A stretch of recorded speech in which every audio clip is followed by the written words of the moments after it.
بسم الله الرحمن الرحيم والصلاة والسلام على سيدنا محمد. أهلا بيكم يا حبايبي، يا رب تكونوا بخير وبصحة وفي أحسن حال.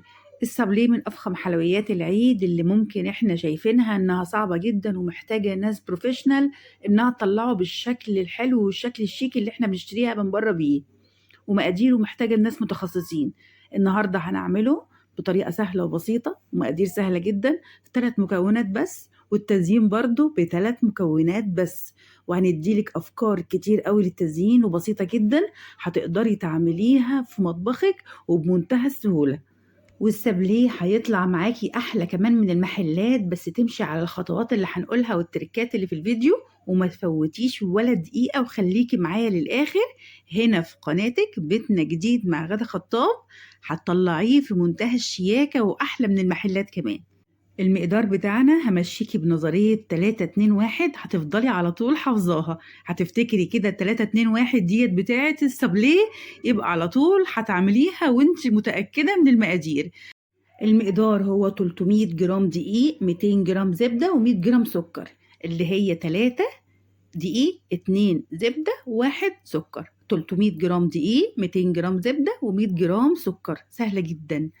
طبعا زي ما شفتوا انا جبت الزبدة بدرجة حرارة الغرفة وضربتها كويس جدا لحد ما لونها فتح زي ما احنا شايفين كده وبقت كريمي، ونزلت عليها ب100 جرام من السكر البودرة وضربتهم برضو مع بعض كويس جدا، بس ما طولش قوي في الضرب عشان الزبدة بتاعتي ما تفصلش معايا. وانزل عليها بقى ب300 جرام من الدقيق يكونوا منخولين كويس جدا وداخل جواهم هوا، واقلب بقى الخليط اللي معايا ده لحد السوائل بتاعتي ما تمتص الدقيق كله. انا مش هعجن، انا هقلب بس. يبقى كده المقدار نقوله مع بعض: 300 جرام دقيق، 200 جرام زبدة، 100 جرام سكر بودرة. هتحفظيها كويس جدا، نظرية 3-2-1. وهكون محضرة بقى القطاعات بتاعتي للمرحلة الجميلة والممتعة اللي هنبدأ فيها مع العجين. أي قطاعات سواء بقى بلاستيك أو ستانلس، الاتنين هيطلعولك نفس النتيجة بالظبط. المتاح عندك اشتغلي بيه، هيقوم بالغرض وتمام التمام. زي ما احنا شايفين كده انا بختار الاشكال اللي انا هشتغل بيها، عندك الدواير وعندك النجوم وعندك القلوب وعندك الهلال، والشكل كمان المكعب ده برضو موجود في السوق وفي كل حتة. هنكون بقى محضرين كيسين بلاستيك حلوين كده، وبعدين نحضر بقى كورة من العجين ونحطها بين الكيسين ونبدأ بقى في مرحلة الفرد. هنفرد بقى كويس جدا بحيث ان السطح يكون متساوي، وهخلي السمك بتاع السابليه بتاعي مش عايزاه رقيق قوي عشان ما يتكسرش مني، وفي نفس الوقت مش عايزاه تخين عشان انا هلزق الاتنين في بعض. وابدا بقى اقطع كده. انا استخدمت اول شكل معايا اللي هو النجمه، شكل جميل جدا وبيطلع كمان في التشكيل معايا تحفه جدا. ونخلي بالنا واحنا بنطلع الاشكال بتاعتنا ما نطلعش بصوابع كده من فوق الكيس، لا انا من تحت الكيس كده من ورا ازق الشكل كده واطلع بالراحه خالص علشان الشكل بتاعي يفضل زي ما هو بالظبط كده وما يتنكش معايا. شايفين انا بزق بايدي من ورا وبطلع الشكل بالراحه خالص. وهرص بقى في الصاج بتاعي او في الصينيه، واراعي وانا بقطع تكون الاشكال بتاعتي زوجيه، يعني علشان في النهايه تطلع عندي الاعداد مظبوطه. ولو هعمل اشكال مفتوحه من جوه زي ما احنا هنشوف كده دلوقتي، برضو اعمل اعداد زوجيه. ارجع بقى الم العجينه بتاعتي اللي طلعت مني من التقطيع، وهفردها تاني، وهعمل بقى الجزء المفتوح من النجمه زي ما هنشوف كده، وهرصهم مع الشكل النجمه في الصاج، وهيبقوا الاتنين كده زي ما احنا شايفين اعداد زوجيه. وهظبط بقى الاعداد بحيث ان انا في النهايه خالص يكون عندي الاشكال متركبه على بعضها والاعداد مظبوطه. هتلاقي نفسك بتعملي اشكال كتير هتبدعي وتركبي التشكيلات على بعضها كده وهتطلع في الاخر في منتهى الجمال. نيجي بقى لشكل القلب ده كان موجود عندي في علبة قديمة، طبعا استخدمته واستخسرته، حسيت كده ان القلب بتاعه كده بومبي وشكله شيك جدا. نيجي بقى للدايرة. الدايرة دي طبعا ده الاستخدام الشائع بتاع السابليه، وهنستخدمها برضو، وهنعمل دايرة برضو مفتوحة من النص عشان نركبهم على بعض. وفي النهاية خالص طلعت دي كلها الأشكال اللي أنا عملتها: القلب والدايرة والمربع والنجمة بالشكلين بتوعها بالشكل ده كده. وهندخلهم بقى، ده استوى على درجة حرارة 180، يعني وسط، ما بياخدش أكتر من 7-8 دقايق لحد ما يطلع عندك لون الذهبي الفاتح ده، وممكن كمان تفتحيه عن الدرجة دي كمان. نيجي بقى للثلاث مكونات اللي احنا قلنا عليهم للتزيين في أول الفيديو. أنا استخدمت شوكولاتة بيضة وشوكولاتة بني والمربى، دولة أساسي التشكيل.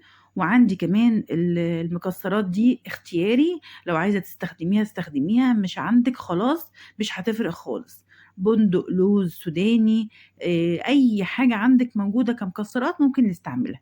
مش عندك خلاص هنستخدم الثلاث مكونات الأساسيين: الشوكولاتة البيضة والشوكولاتة البني والمربى. وطبعا الشوكولاتة هنسيحها على حمام مائي أو في الميكروويف زي ما احنا عارفين ومتعودين. شايفين القلب شكله جميل جدا ازاي وشكله تحفة. هنعدي عليه كده بس بالشوكولاتة خيوط كده رايحة جاية، بحيث ان انا عايزة الشوكولاتة اللي معايا دي تكفي معايا الكمية كلها.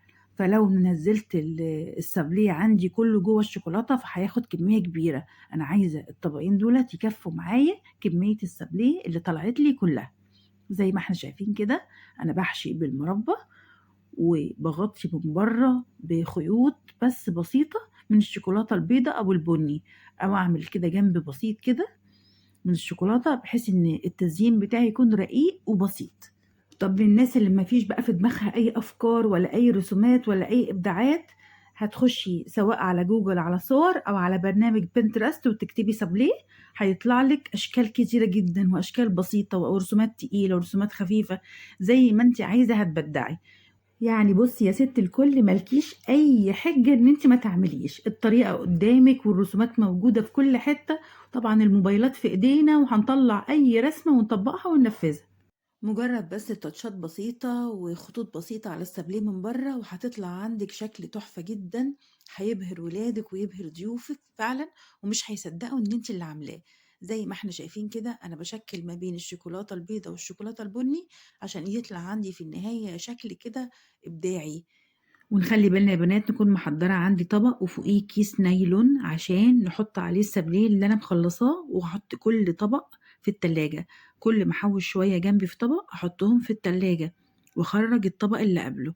شايفين انا كده ادي النجمة برضو بحشيها بقى مرة تانية بقى بالشوكولاتة، اغير ما بين المربى وما بين الشوكولاتة، وهنزل بس طرفها كده طرف جنب صغير كده في الشوكولاتة، وهحط عليه بسيط خالص كده مكسرات زي ما احنا شايفين كده بالطريقة دي. حاجات سهلة وبسيطة جدا، من أقل حاجة هتطلعي شكل تحفة. لو كنتي وصلتي معايا لحد هنا يبقى إن شاء الله الفيديو عجبك والتشكيلات عجبتك. انزلي على طول اعملي سبسكرايب للقناة ولايك وشير للفيديو عشان يوصلك كل جديد من القناة. شايفين أنا عملت كده خطوط بيضة كده فوق الشوكولاتة، وبخلة الأسنان هبدأ أعمل خطوط كده رايحة جاية على الوش من بره. هيطلع لي الشكل ده كده تحفة جدا من أقل حاجة، ولا بذلت فيه مجهود ولا أي شيء، وهيطلع لي في النهاية نتيجة هايلة جدا، ولا كأني جايباه من أحلى محل حلواني. شايف قد إيه معجبة بالمقولة اللي بتقول اللي فيه عينين وراس يعمل اللي بيعملوه الناس. مادام أنا فيا دماغ تفكر وعينين بتشوف أقدر أتعلم كل حاجة.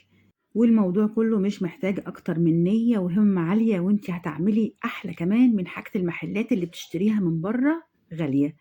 أتمنى الفيديو يكون عجبكم، وأتمنى تكونوا استمتعتوا بالوقت معانا. أتمنى لكم الصحة والسعادة وراحة البال، وما تنسونيش من صالح دعواتكم.